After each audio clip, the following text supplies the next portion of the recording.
Hello and welcome. I am Cyril Stover. The National Social Investment Program was the Buhari administration's response to the immediate and long-term socio-economic imbalance, inequalities and poverty in the country. It came into existence in 2016. Now, as the administration begins winding down, we'll take a look at what impact the NSIP has had on poverty levels across the country. Dr. Umar Bindir is the national coordinator of the NSIP. He joins me now to review the program. Dr. Bindir, thanks for coming on One-on-One. Thank you very much. It's a pleasure being here again. Right. This administration thought about doing something about the poverty levels in the country, inequalities, social issues. There were hundreds, millions who were out of jobs. The jobs were not just there. And a huge percentage of the population had problems having, as they say, 3 square meals a day. How bad was it that the government had to devote a special program to do this? Thank you very much. Very important question. You see, in my assessment, forget about the issue that I'm the national coordinator, just take it. This is a Nigerian speaking. In 2015, at the commencement of this administration, I think the president was very, very creative and innovative to recognize that the key problem in our country is actually the rising levels of poverty. At that time, poverty incidence, based on the data and evidences released by the National Bureau of Statistics, was like 70%, meaning out of every 100 Nigerian randomly picked, 70 are not really happy and functional. And then I think the president with his team, particularly the vice president, they mounted a very rigorous evidence-based search on how do we deal with this monster. So there were studies. Right since independence, this has never been a leader who has not recognized that poverty is a problem. Mm-hmm. And they are one program over the other. I mean, you remember since the Operation Feed the Nation, the Green Revolution, mm-hmm. then coming down even to the Babangida era when they had the indigenization policy. We thought it is foreigners that are actually causing our problems. We chase them away and take over. And then when you move fast forward to even the Abuja time, you remember there was FIP, and then when Obasanjo came, there was PAP 2000, and then there was NAPEP. And then when President Goodluck Jonathan came, there was SURE-P. So there was always a problem. But this administration, the president said, listen, yes, we have seen this. Most of our past leaders have looked at it. Even me, as the president said, I have actually thought it was indiscipline that was the problem. I launched war against indiscipline to fight poverty. I was also part of the presidential the petroleum task force or something like that. So all these things, we need to look at it more creatively. And that's how the evidence base came up. We looked at the Joda panel report. We looked at the Ango Abdullahi report. We looked at the Orosanye report. All of it crunched up together, and the president designed the National Social Investment Program to start with. In 2016, it took off within the presidency in the office of the vice president. But then the innovation did not stop there. The president said, look, all the past programs have always been in the presidency, and we have seen all of them come and die. Why? And one of the reasons the president innovatively thought is because we have not institutionalized it very well. And that was how he created the Ministry of Humanitarian Affairs, Disaster Management, and Social Development, literally as the core ministry, looking at poverty on how do you deal with issues that generate vulnerability, issues that generates poverty, and also how to solve the poverty. And then drag the National Social Investment Program from the office of the vice president, attached it to the ministry, and that is how it became now a structured strategy, evidence-based, so that we can be able to move forward. Now, I always ask this question in terms of poverty and such relative terms.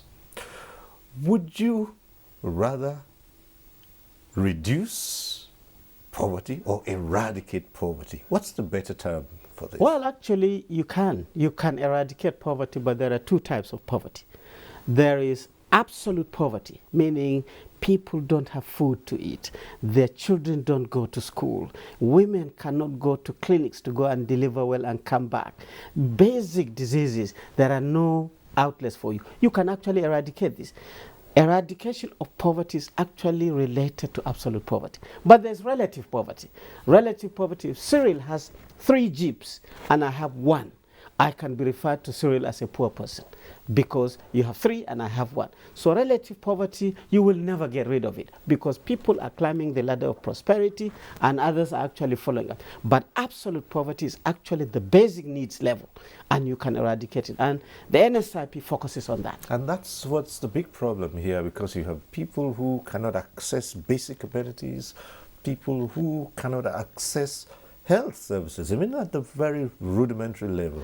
And this is what it turned out to do. And that's not talking about the huge army of those who have nothing to do, who are idling away and very few opportunities. And so how did this program now set out? Well, you see, the NSIP was designed to tackle certain things as an intervention. Remember, Nigeria has a fantastic structure.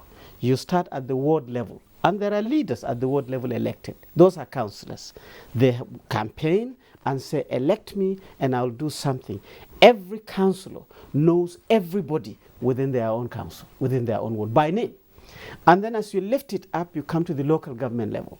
And here again, we have elected leaders, local government chairman, local government vice chairman. Their campaign slogan is that, elect me, I will solve your problem.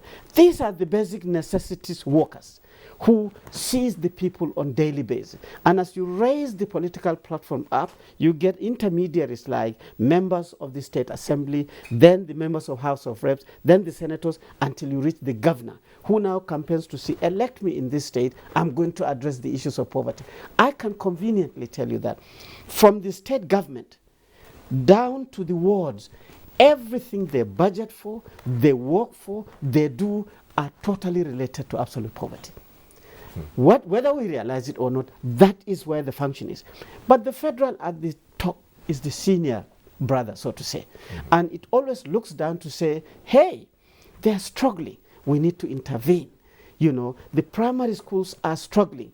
Therefore, we need to establish a UBEC, Universal Basic Education Commission, to make sure that we intervene at the primary school level, build infrastructure, train teachers, provide books, and so on and so forth, so that the energy at the bottom will go up. Same thing, the federal government established the National Primary Healthcare Development Agency to say, hey, the primary healthcare is the primary responsibility of the state and local government, but the load is too heavy for them. This institution, get on with it and intervene. And there are so many of these structures. It is at that level that the NSIP is designed to target the poor and vulnerable. You know, most of the agencies, the NDE, the ITF, the SMEDAN, and so on and so forth, are all looking at these preliminary things and so on and so forth. But I can tell you for the first time in this country that an administration really designed a program to say, focus on the poor and the vulnerable, the people with disabilities, the orphans, the widows, and so on and so forth, and then do something about it so that we can be able to shake the system and get people to be inclusive. So literally, it's designed on 4 levels, and that is the creativity. And the 4 levels are, number 1, that the recognition that, like you said at the introductory level, that young people, whether educated or basically educated or uneducated, are actually walking the streets, and the number can only increase. And therefore, the president said, design Empower. I'm sure you've heard of Empower. Empower now capture these young people, the graduates, the non-graduates, the uneducated, and deal with them in terms of giving them basic skills, pay them stipends so that they can survive over the period of training, and then empower them with tools of trade so that they can take advantage of the opportunities in this country. And that is basically, in summary, the cluster 1. The second cluster, president said, if you get these people trained, they are trained in how to, put up seedlings of tomatoes, and they know now how to grow tomatoes. They can squeeze sugar juice out of sugar cane. They can make dawa dawa out of our seeds. They can actually make sabulu salo out of all these things. And they are well trained. So what next? President said, bring the second cluster called the JEEP. Government Enterprise and Empowerment Program, GEEP, where you have packages of very manageable loans, market money for women in the market, trader money for young people on the streets and other nook and crannies of the country, and then farmer money for the small-scale farmers. Give them loans that has no interest. Give them loans that has no collateral, but work on them to succeed so that they can be able to actualize that skill and the empowerment they get. And then the president, so people will say, well, okay, you've trained us, you've given us a bit of credit, we've now produced the tomatoes, we have some eggs, so what next, government? President introduced the third arm of the NSIP. He said, there is the National Homegrown School Feeding Program. This school feeding program, president said, get on with all the public schools in this country. Feed the children of the poor in classes 1 to 3 with a bit of egg, a bit of shaki, a bit of meat, and a bit of rice. Where do you source these raw materials and the food materials? Look at those small-scale farmers who are actually benefiting from our credit program, producing these basic needs. Employ the local women in the community to cook for these children. Train them so that they can be able to provide the service. But again, the president said, well, if you are not a youth and you are not receiving training, if you are not picking the loan and you are not participating in the school feeding program, still there are loads of Nigerians within the poor and vulnerable group. These are the weak. Their house, they are widows. Their children are not in school and they are disabled and so on and so forth. President introduced the fourth cluster called the conditional cash transfer. Here the president said for a period of 2 years, energize these people in their households and give them 5,000 naira every month. But then be very, very strategic about it. For the first time in the history of this country, under that program, we now have what we call as the National Social Register. That is in every nook and cranny of the country, we're documenting these type of houses. On the basis of over 200 indices, is there a disabled in this house? Are there children who are not going to school? Are there widows? And so on and so forth. And it is a basis of this National Social Register that the conditional cash transfer is gradually mining it and then administering the 5,000 naira per month. Some people will say, right, 5,000 is small. Exactly. But I mean, going by what inflation is like and so many other parameters, one would just look at it and say 5,000, that would hardly make a dent on anything. Well, if you are in Abuja, Lagos, Ibadan, or Yola, you may say this, but there are two ways to check it. Right. 5,000 naira is nothing. So go to the market and steal 1,000 naira and see what happens. They will follow you and beat you up, and if you are not careful, you go to court and you go to jail. So 5,000 naira is not small. Secondly, you see, as you see me here, I'm an engineer. I have a PhD in engineering, and I'm the national coordinator. But my poor mother actually had one hand. She has never been to school. She's in this class of the poor and vulnerable. And I'm sure if there was a conditional cash transfer designed in the 60s, my father's house would have qualified on that. But that same mother, I can tell you, she knew how to smoke fish. It's a simple Fulani woman. She knows how to make yogurt. She can make her soap. She can make her puff-puff. We eat her akara before we go. So literally you have a professor of enterprise but sitting without anything. If you were to give my mother at that time 5,000 naira, I swear to God, I would have gone to university with a car. Because that 5,000 naira, with a bit of training, would have demonstrated to her that, mama, you can extract oil out of groundnuts. You know how to fry it. You know how to make it in paste. You know how to extract the oil. You know how to make kuli kuli. Why don't you do it every Wednesday? And then sell a bit of the oil. We eat some of the kuli kuli, sell some of it. And gradually, she will be banked. Then an account will be opened for her and she will start saving, and her son Umar Bindir would have been a car driver in the university. That is the principle of the 5,000 naira for the conditional cash transfer, and it is happening. We are recording success, we're checking communities, and we're seeing it happening. Right. Just staying with that, the National Social Register. Yeah. How do you come about that? Well, you see, many countries have actually deployed this strategy. First, document your poor and vulnerable with all the indices, and then gradually continue to encourage everybody to work together. I'm asking this because I do know that we are Nigerians are very reluctant people to give out information, especially about family. Yeah, but you see, it is the family that actually identifies this. The strategy is that there are offices certainly at the federal, state, and local government, but the committees that are actually documenting these houses are actually the community themselves, the traditional rulers, the youth leaders, the women leaders, and so on. They are trained to demonstrate, trained to understand that you have a problem and you yourself need to do something about it. The government can only support you. And I can tell you the documentation of the houses, like Cyril's house, you have a kekena pep, 2 of your children are in the university. No, you are not as poor and vulnerable to be registered. Oh, Dr. Bindir's house, look, your mom is a widow, 3 of your brothers are out of school, you are going out on the street and begging. I think this house is very, very poor and vulnerable. It needs support. That literally is the simplistic way to put it on how the community identifies. And I can tell you very, very proudly, well, not proudly for the data, but on the efficiency of the National Social Register, that as we speak, we have over 12 million households documented nationwide, in which there are between 40 to 50 million individuals documented in a database.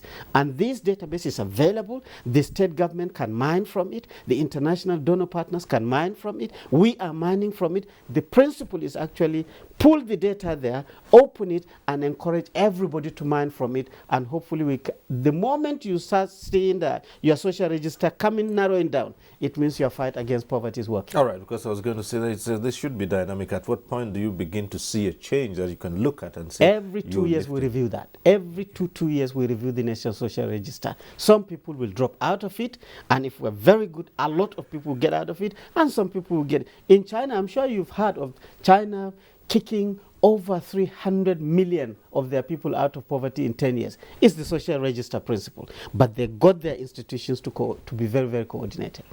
Right, let's move to the third one you talked about, the homegrown school feeding program. Yeah. We've had similar program in the past, in other administrations. There was a start-stop syndrome. And even when the homegrown school feeding program took off, there were challenges accessing the meals by the children who were not in school. Some places it had to be suspended because they couldn't vouch for the beneficiaries of that system. So how was that cleaned up? Well, actually, it is very challenging. It is a social issue. It's fighting poverty. It will fight you back. But the basic principle theoretically is that go to the states, work with the states, and be able to document all the primary schools in the states, right down to the local government. Then document every single child between classes 1 to 3 in every single school, and then build up a data and feed. Now, there are many dynamics on this. First, getting the data. The president has directed that all data that you use, particularly in our ministry and the National Social Investment Program, must come from the Bureau of Statistics. Therefore, when we register or agree with a state to implement the school feeding program, the Bureau of Statistics office in that state is directly connected to the state basic education, and they do all the documentation and send it to us. I can tell you, Cyril, there is no quota system here. President said, go ahead, document all primary schools and start feeding all the children. And as we speak, we're feeding around 10 million children, and the Mr. President has expanded it by another 5. So there's a catch to that, yeah, because you find that that might very well encourage more enrollment in schools.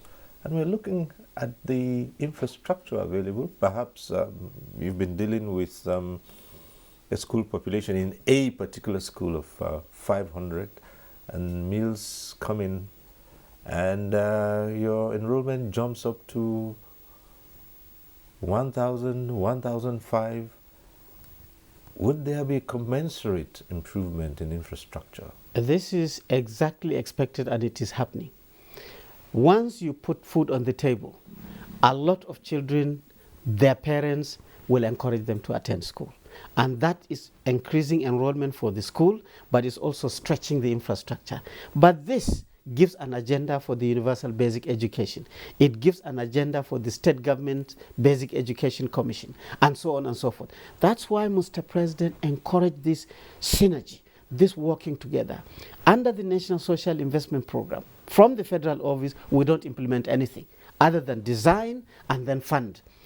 Mr. President said even if the government in the state is non-APC, whether it is PDP or ABGA or whatever, the governor should appoint the focal person who is the chief of implementing this program. And as I'm happy to report to you that 37 focal persons, including FCT, are in place. 2, these focal persons have been trained. Work very closely with the Bureau of Statistics in your state for this program.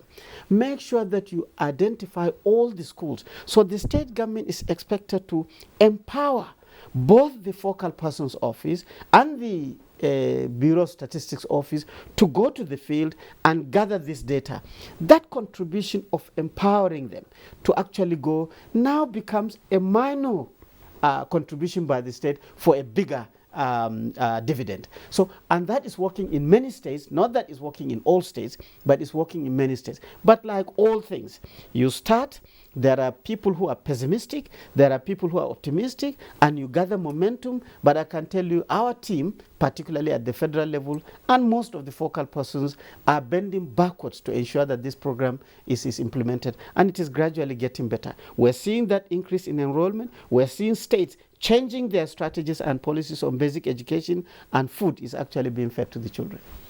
Now, for those who are part of the school feeding program, that's talking about the cooks you mentioned, the chain that goes on, the small farmers who supply. At some point in time, questions were raised about those who were cooking these meals, and that it was possible there could be shortchanging the pupils, including sometimes these stories that we have investigated too, including sometimes the teaching population who have one grouse or the other with their states and wonder why they were not getting their dues and children were being fed with eggs.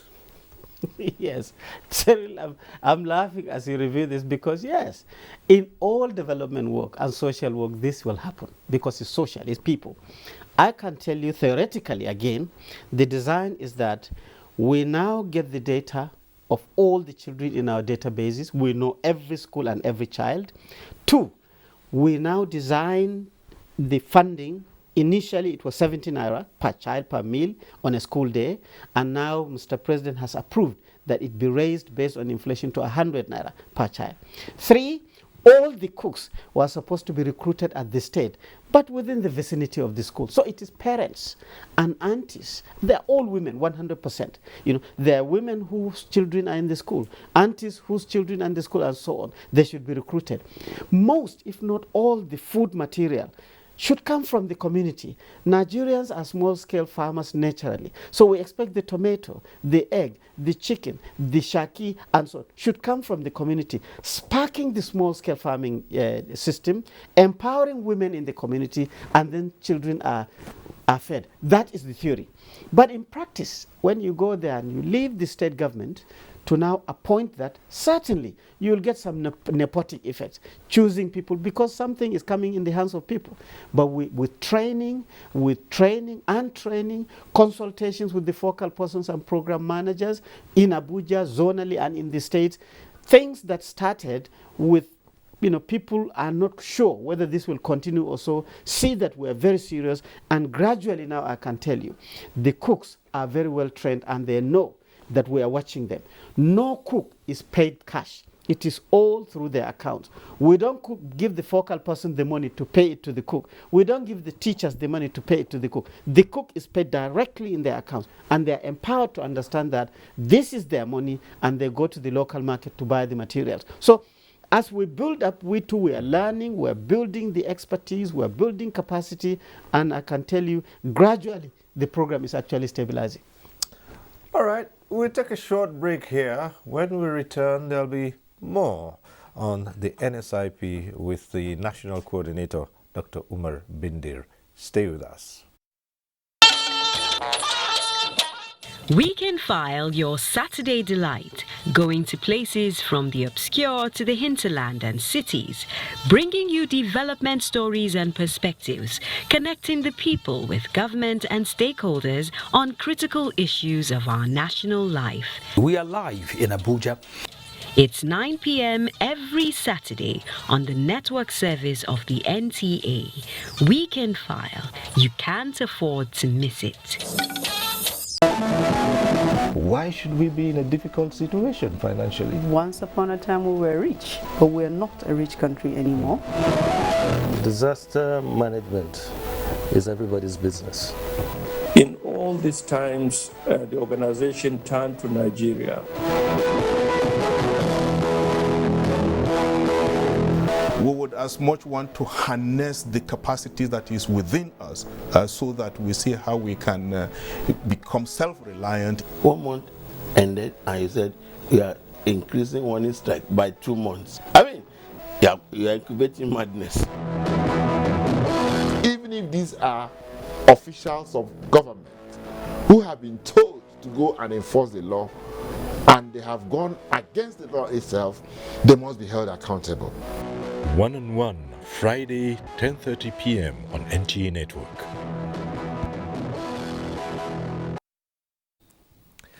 Thanks for staying with us. We're here with Dr. Umar Bindir. He is the National Coordinator of the NSIP, and we've been reviewing a number of strategies for the NSIP. Perhaps one of the most controversial so far is the Jeep, and that because it entails giving out loans, giving out money to market women and the trader money and things like that. And that has been steeped in so many controversies, and how actually this monies are disbursed and who gets what.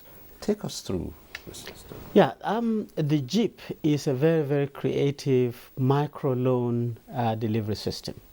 First of all, it is very, very specific on its own target.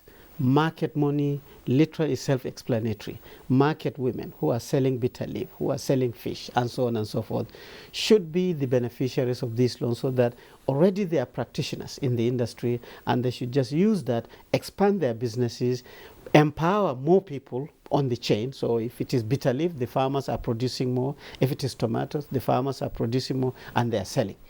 The trader money is actually targeting youth.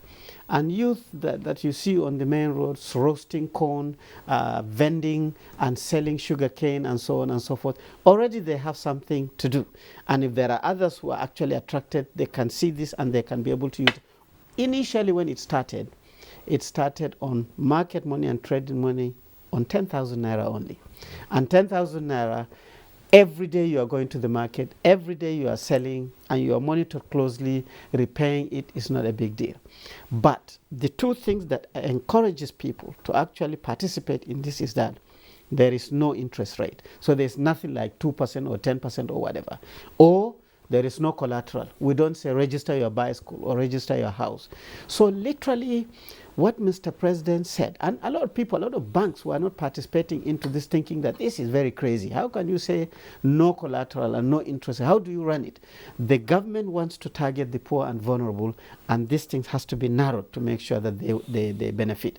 The key to its functionality is us. We must make sure that they utilize it and they utilize it well. But isn't this open to abuse?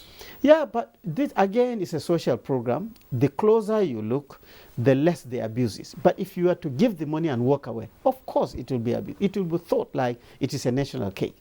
So when we inherited it into the ministry, we now institutionalized it. We now brought in, I mean, the first phase of the program was only implemented by the Bank of Industry, and their branches.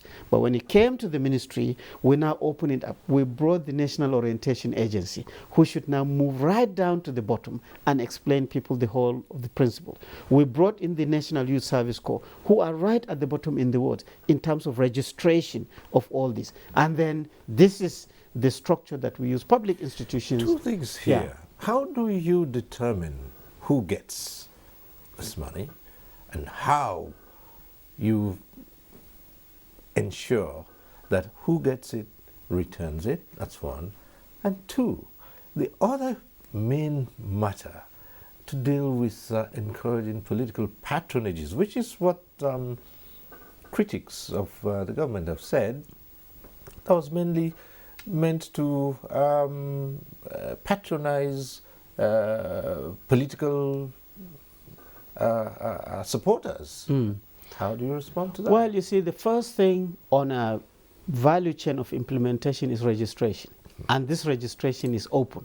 So whether your political leader encourages to go and register or not, ours is that in every local government we have our documentation to register people, and it's open. There's no limit. So there are some politicians who will take advantage of that. But narrowing the whole argument is that whether a politician encourages you or not, you are a Nigerian. Our responsibility is now to screen you to determine that first, you are a poor and vulnerable Nigerian, you need this, and second, you have a bit of responsibility in you to actually do the right thing. So when we register you, we document every single registered participant in all the 774 local government areas is in our computers. Their name, their wards, their gender, their ability or disability, everything. And then now we screen through this and then pass it to our financial partners. We even do credit checks. We check whether Cyril is registered here. They have a bank account, if you have a bank account. Do they have any public loan or private loan on their heads? Have they repaid? Are they actually good borrowers? We determine all this. All those people that we determine that they have loans before and they have not paid, we put them aside, because this is an indication that it will lead us to failure. Then the next thing, we ensure that every single beneficiary on that program is actually banked. Now, banking facilities on the basis of POS is everywhere. And therefore, every single beneficiary under JIP has a bank account. So even that financial inclusivity is a positive thing for us. Next, we disburse it. We have a very strong training, monitor and evaluation and impact assessment system, whereby at the local government level we have independent monitors who are closely tracking every single person who has taken a loan to see that yes, they have their stall, yes, they have their small farm, yes, they are in the market, and it is this functionality that will lead you now to repayment. And since we inherited, we have just delivered the JIP maybe in the last 3 or 4 weeks, because we inherited the first one from the Office of the Vice President, but we are sure that based on what we have taken, the functionality will be improved. How would you describe the repayment rate? The repayment rate, we haven't started studying that yet, because that question will be valid possibly in the next 6 months. Because, yeah. Yes, I'm looking ahead. What if, after all these checks and balances, you still find that the system somehow is bleeding? Would that lead to a further rejigging or a scrapping of the system? Well, I think involvement of the communities is one of the key antidotes to these abscondments. Certainly, if somebody absconds and does not pay, the guidance of the program said there's no collateral. So even if you put them under pressure, it's a collateral. But our job is to ensure that we minimize that collateral damage and ensure that we follow you, we identify that you are collapsing and help you quickly. We've even thought of installmental disbursement. So if you're somebody in the market and you are selling kuli, out of your 50,000 naira loan, the first 10,000 you will get it first. Then when we go and see now that you are selling, you are saving in your account, you get your second tranche of 10,000.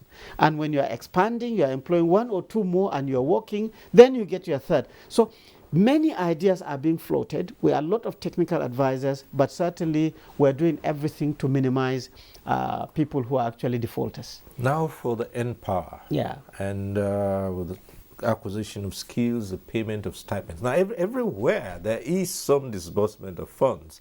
It's always an area where many questions are raised. But let's get the NPower. Yes, the NPower is the bigger brother of the NSIP. First, it starts with the graduate system. So all the graduates register on a portal. Nobody will tell you that we have given him a form or a political leader has taken a quota or whatever. If a political leader wants to encourage his constituents, he will possibly give them airtime for data to go on, but everybody goes to a portal and register. And I'm happy to report to you that in 2016, when we first registered, we got between 800 to 900,000 people who registered. And out of that, based on all the screening, we mined 200,000, and those were the batch A beneficiaries. In 2017, the portal gave us between 2 to 3 million registrants. It shot up by nearly 300%. And then out of that, we drew 300,000, and that's batch B. In 2020, the registration shot up to between 6 to 7 million, registrant. So again, out of that, we now extracted, based on Mr. President's approval to expand the program, another 1.5 million. So as we speak, the first level is the graduate system. When we screen you, we know your certificates, we know your location, then we now harvest all the data to do with the primary schools, and then we attach you, and we call that NTeach. You go and teach in a primary school, and you are in a stipend of 30,000 naira. We also have another batch of the graduates to go in the healthcare. We call them N-Health. And the third is N-Agro. But down the line, the middle secondary school graduates and people who are not in the tertiary, we have what is called as N-Build: automobile, building, plumbing, electricity, and so on and so forth. These are the people, we train them intensively for 3 months in-house with fantastic technical consultants. And when they graduate, we give them a starter pack so that they can actually start their business instantly. Those ones are on a 10,000 naira stipend for transportation monthly. And at the bottom, we have even the uneducated. We call that aspect N skills. And these are where you train them unit operations, cobblers and shoe shiners and so on and so forth. They too, they get 10,000 naira and they get a starter pack. Last year there was a stall in this system. Yeah. What was the issue here? Well, I think the shocker, first of all, was COVID. COVID actually affected the implementation of all the social investment programs. Why? Because the system just stopped. No markets, therefore how do you expect JEEP to work? No work, how do you expect N-Power to work? No schools, no facilities to go and work in. So it stalled it, and then it weakened it to a little bit, but then with the reactivation of the system, post-COVID, now again we are now beginning to go on full speed. What's the time limit for particularly the N-Power, those who have come under the various batches and the ones who get the stipends? How long does this last? The graduate lasts between 1 and 2 years. The non-graduate is 9 months, 3 months intensive training, and 6 months attachment to practicing entrepreneurs. Basically, that's it. So the cycle of it is 1-2 years. The graduates must have learned survival skills. They are going every day to work. They are reporting to someone, and they are planning their lives. And the non-graduates are going out there and they're establishing their business. Let's talk about monitoring the success rate of this, and against the background of those who have now developed what we call the dependence syndrome. Well, I think it is changing. Before, everybody is pessimistic about programs of this nature. Looking at history, you look at NAPEP, you look at FEEP, you look at SureP, and people just get used to things just that are not working. But I can tell you, under the NSIP, first of all, the political will. Mr. President decided this is what he's going to do in terms of the poor and vulnerable.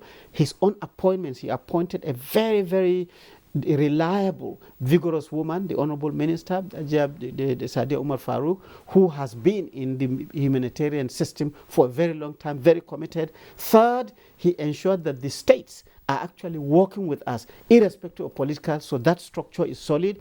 He opened up the opportunity to ensure that all relevant agencies are working together on this. We're working with NOA, we're working with SMEDAN, we're working with ITF, we're working with ND. So that coagulation is now institutionalizing. Secondly, Mr. President directed and had recently approved for a law to actually establish the NSIP so that it can actually stand as an institution to survive. 3, Mr. President ensured that economically the program is basically well funded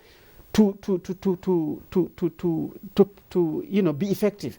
Now, poverty is a key problem to this country, and poverty among young people is a bigger problem. Anything that you see happening in this country, kidnappers, insurgency, wanting to divide this country, all this is actually poverty. And Mr. President is bending backwards. Yes, he's getting support from outside, but he decided that if we can't solve our problem, nobody can solve. So he's funding it. Morally, we are all actually very carefully being coagulated to be able to be committed. We are working, backwards, bending backwards to make sure that we succeed. And certainly, technically, we're using technology to ensure that it is different. Everything you see under the social investment program is intensely digitized. We're deploying ICT to identify any kink, anything that you try to do, the technology will actually pick that up. We will come to the deployment of ICT in just a moment, but all of this involves the huge disbursement of funds. Nigeria at this time is considered to be struggling with its finances generally. What is the level of threat to social programs with dwindling revenues and the challenges, not just internal, but even challenges at global level? I think if you are serious, like Mr. President and his own team is serious, poverty is not an issue that you can sit and start saying you have dwindling resources and therefore you will not do anything about it. In fact, the investment, as you see, since the inception of the NSIP is approximately, let's say, 345 to 400 billion naira. Then it was around $1 billion. Now, with the exchange rate dropping to possibly forcing the naira to go down, it's $500 million. It's actually nothing as far as I'm concerned. Because when you have such a problem, where majority of your people within the region of 40 to 50% not having access to basic necessities, not because it is not available, see the wide pool of opportunities, and Nigerians' eyes have not been open to take the opportunity, you will invest everything to make sure that their eyes are open. And therefore, the mega funding that the NSIP is getting, with the kind of partnership and the capacity we're deploying, we're using academia, we're using industry, we're using the international development partners in a team to fight this. If we continue to do that, in my own opinion, it will be strong and it can survive. You are an academic yourself. I definitely would describe you as one. So what here is the challenge for educational system? Because it's a world that's ruled by skills now. Yes. And there is a huge deficit of that in this country. What is it in our educational system that needs to change so that we're not churning out people who are going to now be heavily dependent on the social system? I think historically, for most of us who even went on courses that are practical, engineering, medicine, agriculture, and so on and so forth, it was more difficult for us because you have to do everything. Now it's easier because digital technology is everywhere. And I think a lot of Nigerians are actually taking advantage of the availability or the prevalence of digital technology. Yes, the education system is facing crisis. Yes, the funding in education is actually highly limited. But I think also the proliferation of private institutions. In 1999, there was not one single private university in Nigeria. Today, you are talking about 70 of up to 100. So a lot of people are seeing the opportunities in industry and they are coming in, and Nigerians are taking advantage of it. So yes, on government there are things, but in my opinion, with rejigging and readjusting that the president is doing, trying very hard to ensure that the states respond, the local governments respond, industry responds, private sector responds to ginger this. There are some difficulties here and there, especially like ASU now has been on strike for nearly 6-7 months, which is not a good thing as a country even. to say the least. But the president has tried to make sure that he engages his ministers to solve this problem. But at the basic level, introduction of entrepreneurship, practical engagements to students, I think is also yielding some dividends. I'd like to tie that with the question of agriculture here. And I've seen that the NSIP also has a bit on agriculture. How well is this moving? Because the worry about some people who start the system here now say, yes, it's a movement from subsistence agriculture. Well, talking agribusiness now. But interestingly, you need to be self-sufficient and you need to still provide that feeding. Now we're still having huge numbers of farmers who are producing far, less than other countries that have fewer farmers and producing more. I think the president, the administration actually has a classical example showcased to Nigerians. The Anchor Borrowers Program, introduced by the Development Finance Department of the CBN. I think 10 years ago, cynical Nigerians would have thought that this is impossible.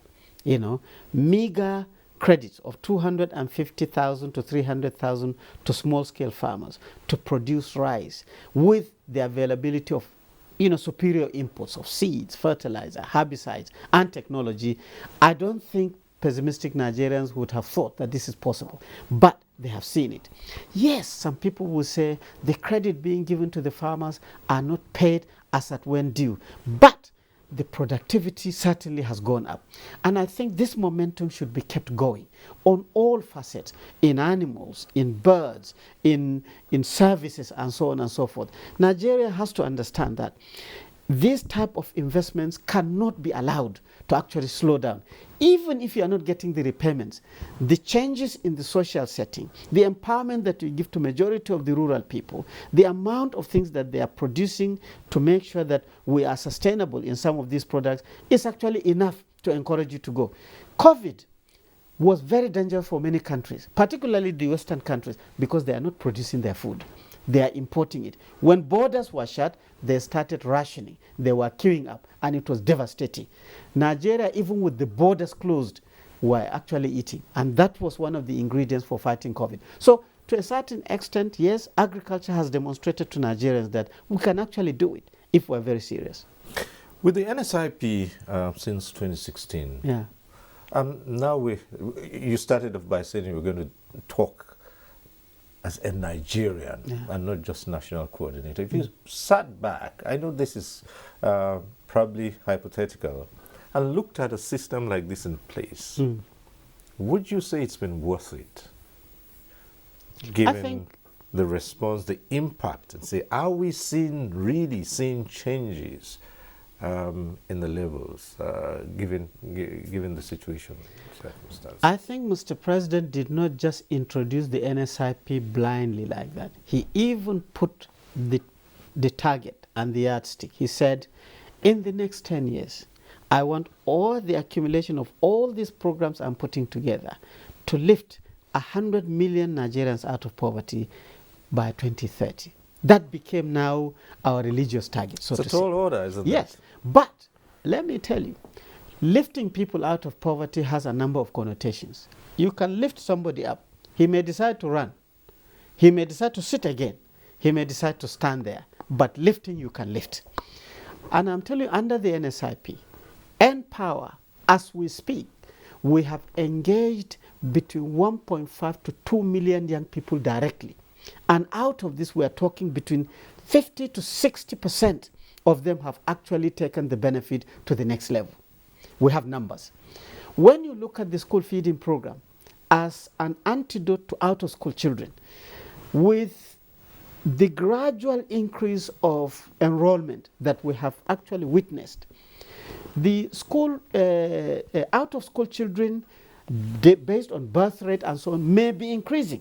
But actually the amount that has been slowed down by the school feeding program is enormous. We have the numbers. When you look at the JIP, the empowerment provided particularly to women and young people, using that meager 10 to 50,000 naira, you cannot believe it, what it is doing in the communities. The conditional cash transfer even is the star.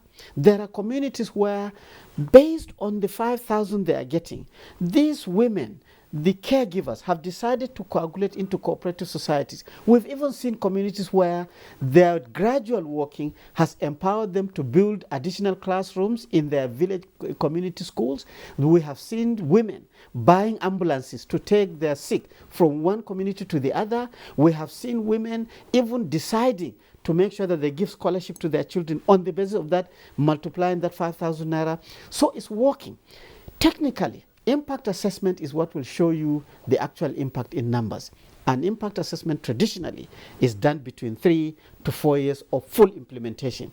We have now started studying these impacts, and we are seeing signals that sustaining this program will actually push Nigeria to get the maximum benefit. And that's where we're going to conclude on the sustainability. You did talk about institutionalizing this so that it can live beyond, or the principles of it can live beyond the Buhari administration. Well, first of all, our creative minister and getting full support of Mr. President has thought of this and have actually gotten Mr. President's approval to articulate a bill to now make the NSIP legally an institution. She took it to the Executive Council. It was approved. So that's the first level. It is now going to the National Assembly for all their processes. And once the law comes into effect, the NSIP is under the ministry as an agency, and this is the first signal of sustainability. Secondly, Mr. President directed the Honorable Minister to look at other areas of funding to make sure that we sustain the work. Our minister is working very, very closely with the Honorable Minister of Finance and the Minister of State for Finance, and they're coagulating ideas on actually how to attract further resources creatively. So with these two elements, legal backing and financial, with us, the technical bees, I think the program is here to stay, and poverty will gradually be running out of Nigeria, God willing. It's been an interesting period talking to you on the National Social Investment Program. We'll keep an eye on this, and particularly the impact assessment you talked about, and we can assure you will be the first to come knocking to find out what the reviews will show. But Dr. Umar Bindir, thank you very much for coming on One-on-One. We appreciate you. Thank you very much, sir. All the best. Right. And that's our program today. We thank you for watching. Next week, we'll be back with One-on-One. I'm Cyril Stover. Continue to stay safe.